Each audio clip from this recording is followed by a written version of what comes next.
Okay, so we all know how the fight between Andrew Tate and Chase DeMoor went down. Andrew Tate lost a majority decision, I believe it was.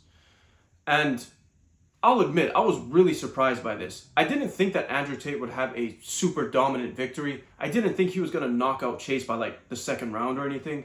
But I did think that he would win a easy, clean decision.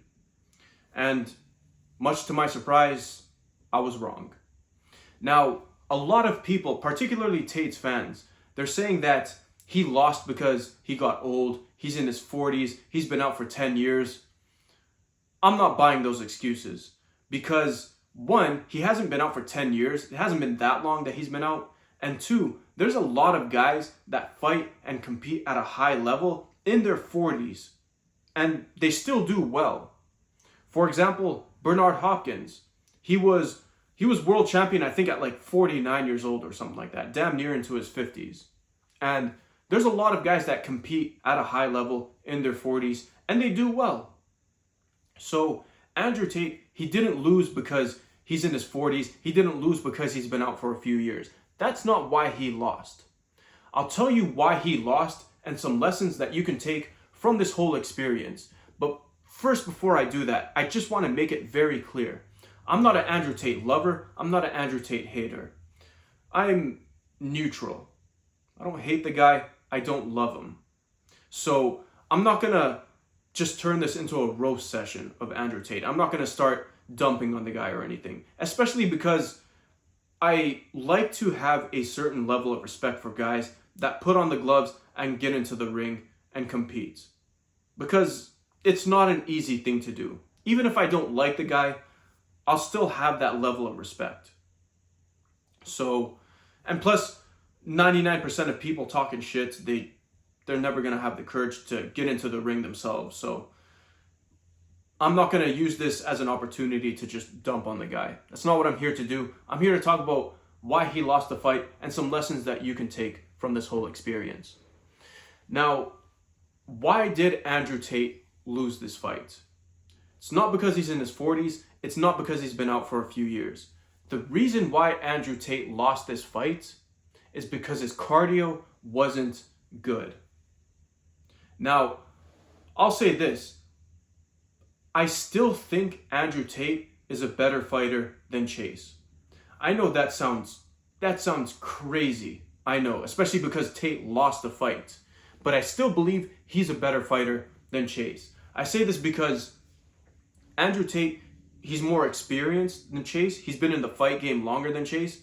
And plus he has very good fight IQ, very good technique, very good vision.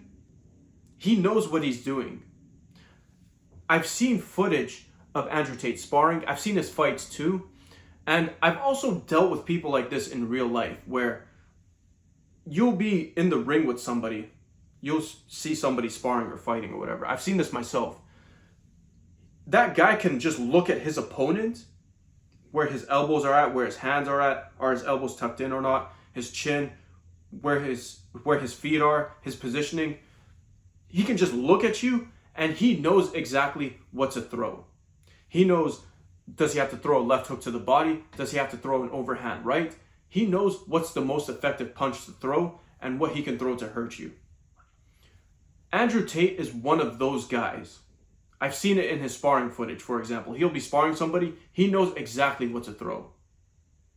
There's just no wasted energy with the guy. And he moves pretty good too. He slips really good and all that.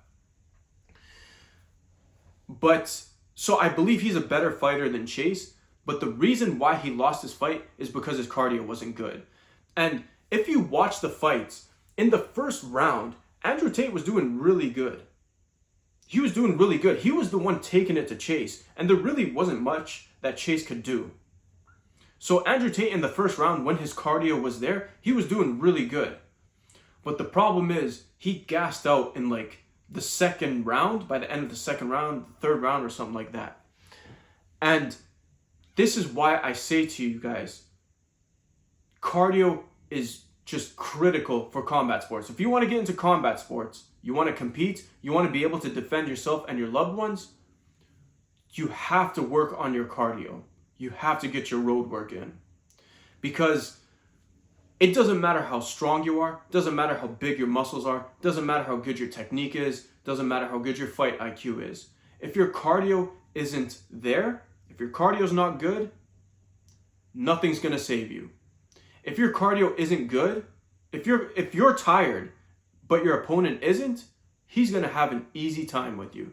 It's going to be fun for him. And I can tell you this from experience. There have been times, for example, where I'm sparring, for instance.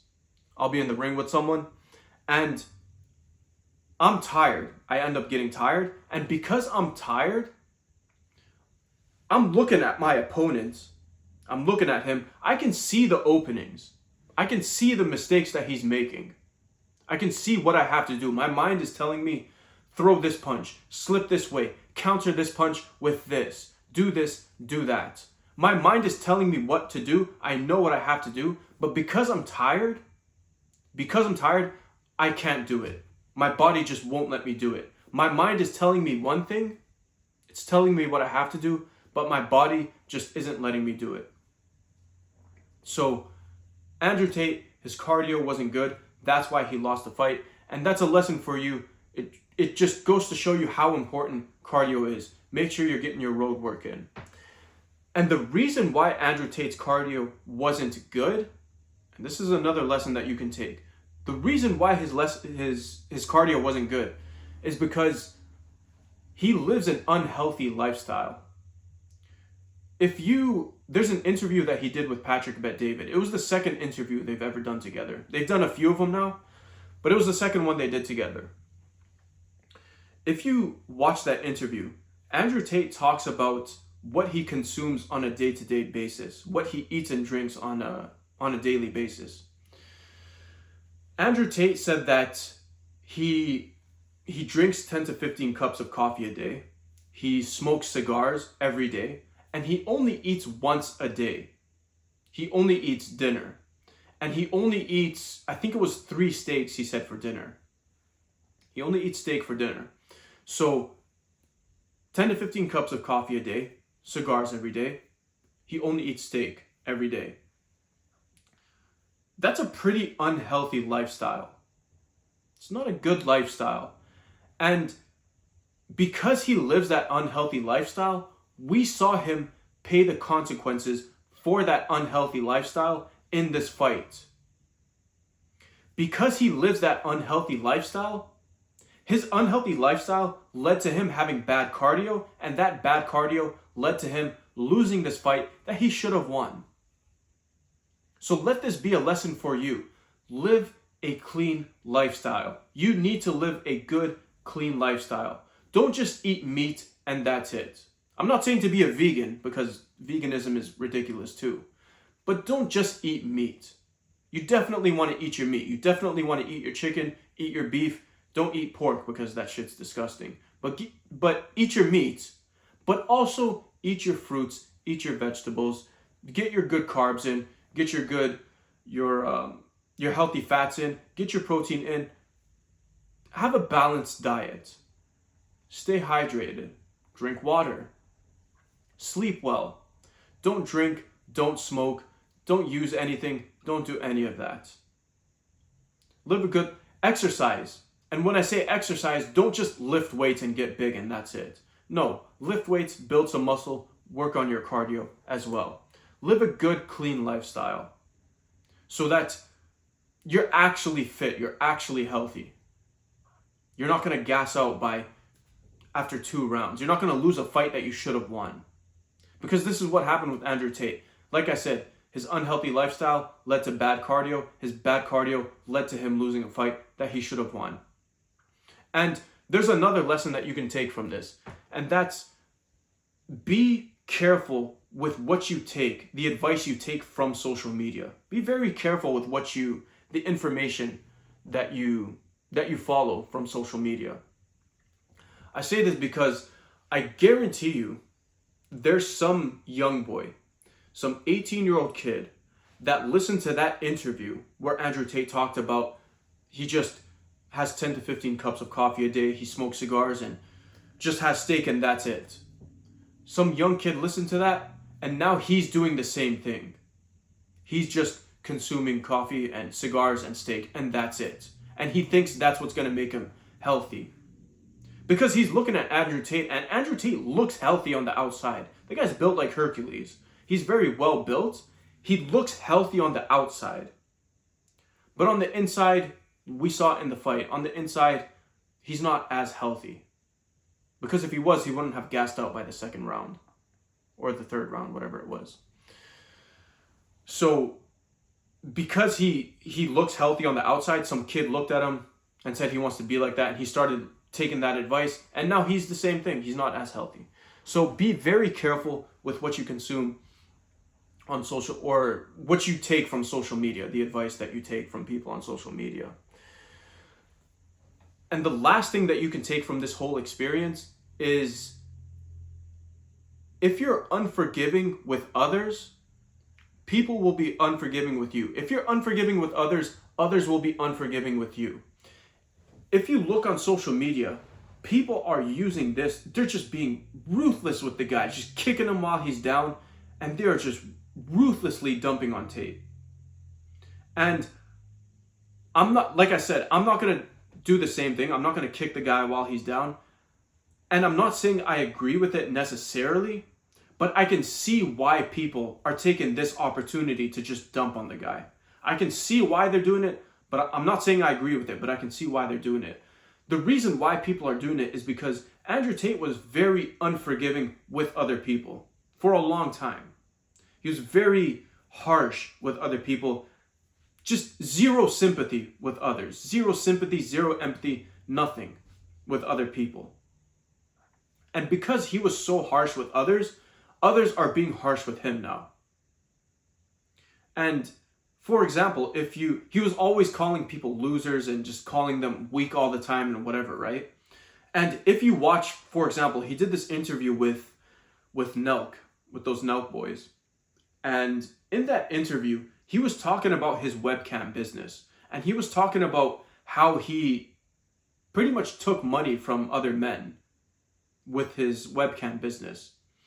And if you listen to that interview, he wasn't saying it in a way such that, he wasn't saying, I scammed these guys, I took money from them through my webcam business, and I feel bad about it now, but, I was struggling and I did what I had to do because, I was struggling and I just needed to make money. He wasn't saying it in that way. He wasn't saying it with that tone. The way he was saying it was, I scammed these guys, I took their money and whatever, fuck them. It's a dog-eat-dog world. Why the fuck would I care about them, that I took their money? He was just, again, very unforgiving about it. Very harsh about it. And now because of that, people are harsh with him. So let this be a lesson to you. If you're harsh with others, others will be harsh with you. If you're unforgiving with others, others will be unforgiving with you. Now, I'm not saying to just be always sympathetic with people, just be an emotional tampon for others, and whenever somebody has even a small issue, you just cry with them and give them your shoulder and give them a tissue or whatever. I'm not saying that. I'm not saying to be like a girl with her girlfriends that they cry together over a breakup or anything. That's not what I'm saying. What I'm saying is be balanced. Be balanced. There's a time and a place for everything. There's going to be times where you gotta, especially between us guys, there's going to be times where you got to be more harsh with the guy. You got to give it to him straight. You got to let him know that he messed up. He's acting like a damn fool. But there will be times where you got to be more understanding. You got to be more empathetic with the guy. Like I said, there's a time and a place for everything. For example, if you have a close friend, you guys get into an argument, you guys get into a heated argument, and he's usually not like that. He's usually very respectful and cool, and he's really down and all that. But you guys get into a heated argument one day, and then you find out that something went wrong. I don't know. Some close family member, died or what, I don't know. You get the example. Something's going on. He's just having a bad day, right? At that time, it sucks that you guys got into a heated argument, but you should be a little more understanding in that case. You should be like, okay, it sucks that we got into a heated argument. I don't like some of the things he said, but I get it. He's having a bad day. I get it. He's usually not like that. I've known him for like the past 7 years. He's always cool. I've always gotten along with him. He's just having a bad day. I get it. I'll let it slide. Or for example, if one of your close guy friends has a breakup and he's all broken up over it, he breaks up with some girl. At first, you want to be a bit more understanding. Not saying to give him a shoulder to cry on or anything like that. But you want to just tell him, yeah, it sucks, man. It happens. It sucks. I get it. We've all been through it. It sucks. But then later on, I don't know, after a day or two, you want to be real with him. You want to be a little more harsh. You want to tell him, look, what did you do wrong? What are some lessons that you can learn from this so that you don't have a breakup like this again? Where did you mess up? This is what you did wrong. This is what you did wrong. You were being soft here. Like I said, in the beginning, you want to be a little more understanding. Later on, you want to be a little more harsh. There's a time and a place for everything. There's a time to be more understanding and empathetic. There's a time to be more harsh and direct. You got to have that balance. Because like I said, if you're harsh with everybody, they're going to be harsh with you. And we're seeing that with Andrew Tate.